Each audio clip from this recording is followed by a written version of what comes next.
And do you feel like a lot of the people that are coming to the shows are there because they are searching for some sort of, I'll say light, whatever that means. Some hope or whatever, right? I think they're just looking for a good time, something, a break from, like, an escape from, like, oh, I go to class, I go to work, and, like, that's the shitty part of life is having a job. Yeah. Obligations. I don't know. Looking to get free, I guess. Right. Get drunk, hang out. And is music freedom for you? Yeah. There are no rules. There are no rules. There are no rules. That's why we have a 14-word band name.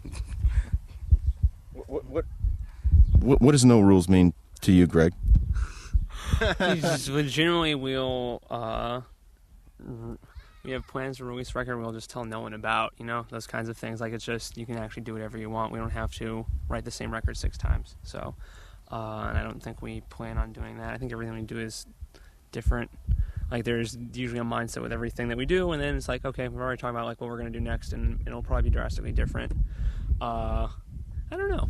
Just, that's the idea. Always just, there are no rules, and it's as simple as that, and there's no rules to that statement. You just do whatever the fuck you want to do. Yeah. I guess there's a part of me that sometimes wishes there were rules, especially in the music business. So you could say to me, or I could say to you, dude, this song is so great. You get on 80 radio stations and you'll play bigger venues, and those, in quote unquote, aren't rules per se, but that's sort of the topography of how you make it and make a living so you don't have to work. Yeah. So that's the reason I, quote unquote, want a sort of systematic amount of...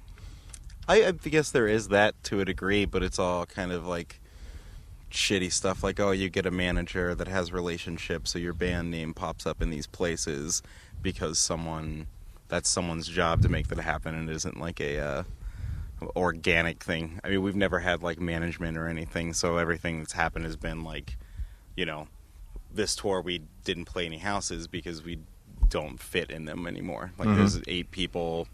We draw a lot of these places, like, we draw a lot of kids, which can be a problem for the houses that support a lot smaller touring bands too. So can I say, in this new music business world, that you guys are blazing like some sort of new path, because you're figuring out how to get more people to see you every time you come through, where other people are just trying to get their songs on the radio still, you know what I mean? We're sort of just following the model of like the bands that we got into, like when we were younger, like all the DIY hardcore bands and punk bands, like, have done like the same thing.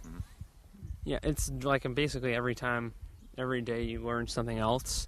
And it's like, even like getting on the radio, how you do that is you pay a firm to do a radio campaign for you. Like, that's anyone, if you got a couple $1,000s, you're like a lot of $1,000, you can pay someone to do that, and doesn't mean anyone's going to give a shit, We have a record label, and even they were going to hire like someone to do more PR for our record, but like it leaked, and they're like, well, it doesn't like make as like, we don't have as much stuff to premiere, so like we can't do that. But I mean, it really hasn't made a difference. Like, we still like, people are still excited about our record. So like, it shows that like, even if someone's dumping a bunch of money into a band, and there are bands that I know that like they have publicists, they have management, they have booking agents, and still, no one doesn't make people care. Yeah, if it's not going to click, it doesn't. There was this band that like we were all friends with called like Algernon Cadwallader, and like that was for a while. I think like a lot of the bands that are like doing what we did, that was like the model. And I would prove that you didn't need a record label, you didn't need anything.